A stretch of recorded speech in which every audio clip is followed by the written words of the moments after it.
नमस्कार दोस्तों, आप सभी का स्वागत है हमारे आदिसागर यूट्यूब चैनल में। मित्रों, एक घोड़े ने बताया कि रात में औरत की यह एक चीज जरूर लेना चाहिए। और घोड़े ने यह भी बताया कि स्त्री कितना भी मना करे, आप दो चीज उनकी जरूर दबा देना। वे कौन सी चीजें हैं, आइए इस कहानी के माध्यम से समझते हैं। मित्रों, किसी नगर में एक राजा रहता था। राजा तो बड़ा बुद्धिमान था, बहादुर था, प्रजापालक था, नीतिवाद था और धर्म क्रम में रुचि रखने वाला था। राजा और रानी में बड़ा प्रेम था, सब कुछ तो था, पर कोई संतान नहीं थी। यही बात सोचकर राजा और रानी दुखी रहते थे कि हमारे ना होने पर हमारे राज्य को कौन संभालेगा। एक दिन राजा के दरबार में कहीं से एक सन्यासी आ गया, तो एक दासी आकर रानी के लिए यह खबर देती है कि हमारे यहाँ एक सन्यासी पधारे हैं, उनकी सेवा करके कुछ धर्म कमा लिया जाए। तब रानी उदास होती हुई बोली, दासी, हम तो दान धर्म करते करते थक चुके हैं। आज ये मेरा अंतिम दान और धर्म होगा। आज के बाद मैं कभी दान धर्म नहीं करूंगी। इतना कहकर रानी एक टोकरी में अनाज लेकर सन्यासी के पास जाती है और वो अनाज सन्यासी की झोली में डालने के लिए जैसे ही आगे बढ़ती है तो रानी का दुख वो सन्यासी समझ जाता है। सन्यासी पूछता है, हे रानी, तुम्हें क्या दुख है? तुम्हें देखने से पता चलता है कि तुम किसी बात को लेकर बहुत दुखी हो। तब आंखों में आंसू भरकर रानी सोनवती अपना दुख बताती है। हे महात्मा जी, मेरे पास सब कुछ है, पर एक संतान नहीं है। मैंने लाखों यत्न कर लिए, पर संतान का सुख प्राप्त नहीं हो पा रहा है। सन्यासी बोले, हे रानी, तुम चिंता मत करो, मैं तुम्हें पुत्र होने का वरदान दे रहा हूं। जल्द ही तुम्हारी गोद में एक पुत्र खेलेगा, परंतु आपका पुत्र 15 साल तक ही आपके पास रहेगा। 15 साल के बाद वो पुत्र तुम्हारे पास पृथ्वी लोक पर नहीं रहेगा। मित्रों, इतना कहकर सन्यासी ने अपनी झोली से कुछ भभूति निकालकर रानी को दे दी और कहा कि राजा और तुम मिलकर इस भभूति का सेवन करना। भगवान की कृपा से बहुत जल्द तुम्हारी कोख से पुत्र रत्न की प्राप्ति होगी। रानी सोनवती को वरदान देकर सन्यासी चला गया। सन्यासी के जाने के बाद रानी सोचने लगी, 14-15 साल ही सही, कम से कम 15 साल तक तो हमें पुत्र का सुख मिल ही जाएगा। कम से कम समाज के लोग मुझे बांझ तो नहीं कहेंगे, मेरे पति को निर्वंशिया तो नहीं कहेंगे। रानी सोचने लगी कि 15 साल तक मैं अपने पुत्र को खूब लाड़ प्यार करूंगी, उसे हर प्रकार से खुश रखूंगी। पुत्र के बारे में सोच सोचकर रानी बड़ी खुश होने लगी। इधर शाम को जब राजा साहब रानी के पास गए तो रानी ने सारी बात बताई कि एक सन्यासी ने उन्हें पुत्र होने का वरदान दिया है और उस महात्मा ने हम दोनों को यह करने के लिए दी है। तब राजा कहते हैं, हे रानी, हम दोनों अब तक रोज दान धर्म देते आए हैं, गरीबों की सहायता करते आए हैं, यज्ञ भंडारों की तो गिनती ही नहीं है, लेकिन फिर भी हमें पुत्र प्राप्त नहीं हुआ। इससे सिद्ध होता है कि ईश्वर की कृपा हम पर नहीं है, हमसे भगवान रूठ गया है। यदि ईश्वर की कृपा होती तो हमें संतान प्राप्ति अब तक हो जाती है। अब तो हम बूढ़े हो चुके हैं, अब क्या आस की जाए। आखिर सन्यासी के द्वारा दी गई इस भभूति से हमें अब इतनी उम्र में भला क्या संतान प्राप्त होगी। रानी सोनवती कहने लगी, महाराज, हमने अपनी जिंदगी में हजारों उपाय करके देख लिए, दान धर्म यज्ञ तप सब कर लिया, फिर भी कुछ प्राप्त नहीं हुआ। अब ये आखिरी उपाय और करके देख लो ना, मालूम उस महात्मा ने किस भाव से हमें ये दिया है। मित्रों, राजा का हर व्यक्ति पर से विश्वास उठ चुका था, अब उसे किसी पर विश्वास नहीं रहा, लेकिन वो रानी के मन को इनकार करके दुखी नहीं करना चाहता था। यही सोचकर राजा भभूति का सेवन करने के लिए राजी हो गया। फिर दोनों ने भगवान का नाम लेकर उस भभूति को खा लिया। मित्रों, कुछ दिनों के बाद उस भभूति ने अपना प्रभाव दिखाया। रानी गर्भ धारण कर लेती है। यह खबर जब राजा ने सुनी तो राजा की भी खुशी का ठिकाना नहीं रहा। कुछ दिनों बाद रानी एक पुत्र को जन्म देती है। पुत्र की खुशी में राजा ने अपने महलों में उत्सव मनाया। पंडितों को बुलवाकर बालक का नामकरण करवाया। वो बालक कितना भाग्यशाली है, ये जानने के लिए राजा ने अपने दरबार में बड़े बड़े विद्वान ज्योतिषियों को बुलाया। ज्योतिषियों ने जब बालक की कुंडली देखी तो बालक के भाग्य को देखकर वे सारे ज्योतिष चिंतित हो गए। राजा ने पूछा, हे ज्योतिषी ब्राह्मणों, आप लोग क्या सोचकर चिंतित हो? तब ज्योतिषियों ने बताया, महाराज, आपका पुत्र आपके पास सिर्फ 15 वर्ष तक ही रहेगा। यही बात उस महात्मा ने भी बताई थी। ज्योतिषियों ने उस बात पर मुहर लगा दी। अब तो राजा और रानी सुनकर बड़े उदास हुए। फिर भगवान की इच्छा समझकर उस बालक का पालन पोषण करने लगे। वे दोनों सोचते थे कि संतानहीन होने से तो अच्छा है कि 15 साल के लिए संतान का सुख मिल जाए। उन्होंने बालक को पालने पोसने में, लाड़ प्यार देने में कोई कमी नहीं छोड़ी। राज परिवार में पलकर वो बालक बड़ा होने लगा। धीरे धीरे वो बालक 5 साल का हो जाता है। तब राजा साहब एक विद्वान आचार्य से उस बालक की शिक्षा कराते हैं। उसे वेद शास्त्रों का अध्ययन कराते हैं, अनेकों विद्याओं का उसे अभ्यास कराते हैं। धीरे धीरे राजकुमार शास्त्र में ध्यान में निपुण हो गया।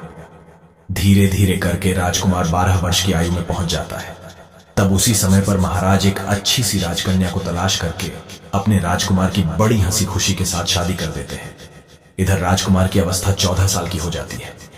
तब एक दिन राजकुमार अपने पिता से बोला, पिताजी, मैं अपने पूरे राज्य में घूमकर देखना चाहता हूं, अपने राज्य का भ्रमण करना चाहता हूं। अब तक मैं अपने राजमहल से निकलकर कहीं बाहर नहीं गया हूं। पुत्र की बात सुनकर राजा चिंतित हो जाता है, क्योंकि इधर राजकुमार का 14वां साल जो था वो शुरू हो चुका था। अब बड़ी अनहोनी होने का जो डर था वो नजदीक आ चुका था। राजा ने ये सब बातें अपने पुत्र के लिए नहीं बताई थी। तब राजा अपने चेहरे पर झूठ मूठ की खुशी लाकर अपने पुत्र से कहता है, हां बेटा, तुम जरूर जाओ, तुम्हें अपना राज्य घूम करके जरूर देखना चाहिए, अपने राज्य में भ्रमण करना चाहिए और अपने राज्य की प्रजा का दुख सुख देखना चाहिए। आखिर तुम्हारे राज्य में जनता खुश है या नहीं है, और तुम्हें देखना चाहिए आखिर तुम्हारे राज्य का हिस्सा कहां तक है, कहां पर कौन व्यक्ति निवास करता है। इन सब बातों की जानकारी एक राजा के लिए होनी चाहिए, क्योंकि बेटा, मेरे मरने के बाद में तुम्हें ही इस राज्य को संभालना है, तुम्हें ही इस राज्य का राजा बनना है। लेकिन बेटा, एक बात ध्यान रखना, तुम जहां जा रहे हो, जो देखोगे, जो करोगे, उसके बारे में अपनी पत्नी को मत बताना। तब वो बेटा कहता है, ठीक है पिताजी, आप जैसा बताओगे मैं वैसा ही करूंगा।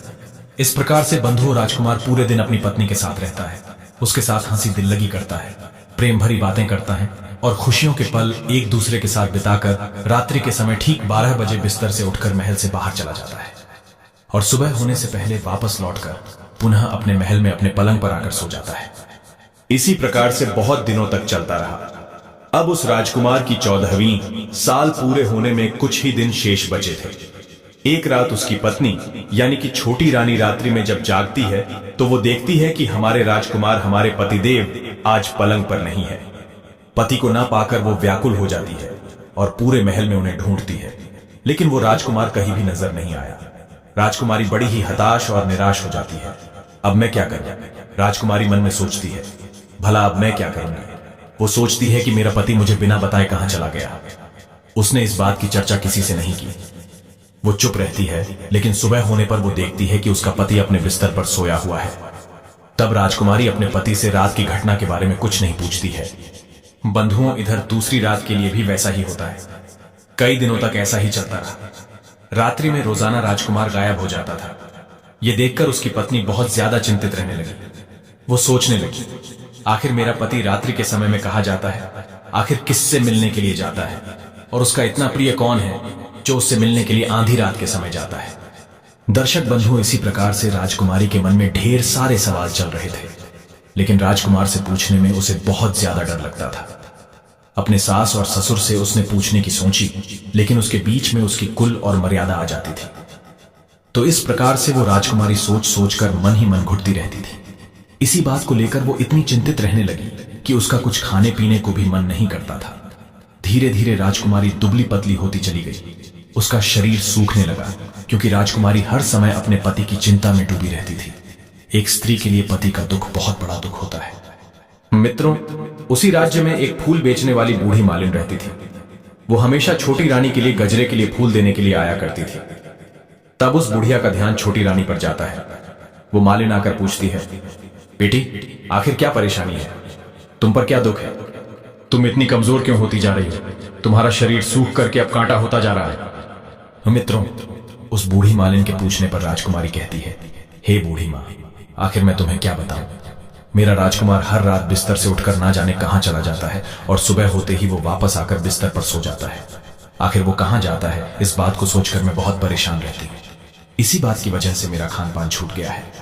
मैं अन्न जल कुछ नहीं ग्रहण करती और इसी परेशानी की वजह से मैं सूख सूख कर कांटा बन चुकी हूं। राजकुमारी की पूरी बात सुनने के बाद मालिन राजकुमारी को एक उपाय बताती है कि बेटी, तुम ऐसा करना, आज पूरी रात भर तुम सोना मत, तुम रात भर जागती रहना, और जब राजकुमार कहीं को जाने लगे तो तुम राजकुमार के पीछे पीछे जाकर देखना कि वो कहां के लिए जाता है और किससे मिलता है और क्या करता है।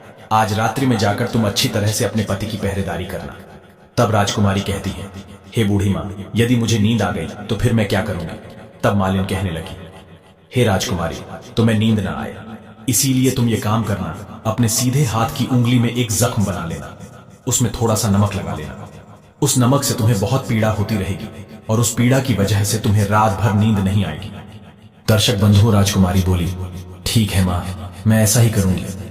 मित्रों, उस रात राजकुमारी अपनी उंगली में जख्म बना लेती हैं और उसमें नमक लगा लेती हैं। उसकी उंगली में भयंकर पीड़ा होती है। पीड़ा की वजह से उसे रात भर नींद नहीं आती, लेकिन सुबह के समय जब पीड़ा शांत हो जाती है तो राजकुमारी फिर सो जाती है। दूसरे दिन फिर वो मालिन फूल लेकर राजकुमारी के महल में पहुंचती है और जाकर के पूछती है, बेटी, क्या तुम अपने पति के लिए देख पाए? आखिर तुम्हारा पति कहाँ जाता है? तो राजकुमारी जवाब देती है, नहीं बूढ़ी माँ, मैं पीड़ा की वजह से आधी रात तक तो जागती रही। पीड़ा शांत होने पर मैं सो गई। मुझे नहीं पता कि मेरा पति कहाँ चला गया। तब बूढ़ी माँ कहती है, बेटी, कोई बात नहीं, आज तुम अपनी उंगली पर पहले से थोड़ा जख्म ज्यादा बना लेना और ज्यादा से ज्यादा नमक लगाना, दर्शक बंधु। दूसरे दिन उसी तरह से राजकुमारी रात में जागने का प्रयास करती है। दूसरी रात भी वो अपने पति को ठीक से नहीं देख पाई। उसने अपने पति को दरवाजे तक तो जाते हुए देखा। उसके बाद उसकी आंखें बंद हो गई। वो अपने पति के पीछे नहीं जा सकी। अगले दिन वो मालिन के आगे रोने लगी, कहने लगी, हे माँ, आज मैं अपने पति की चौकसी करने में फिर नाकाम रही। तब मालिन उसे धीरज बंधाती है कि बेटी, तू दुखी मत हो, भगवान तेरी मदद अवश्य करेंगे। तुम आज रात्रि के लिए अपने हाथ में जख्म और बड़ा बना लेना और उस पर कल से भी ज्यादा नमक छिड़कना।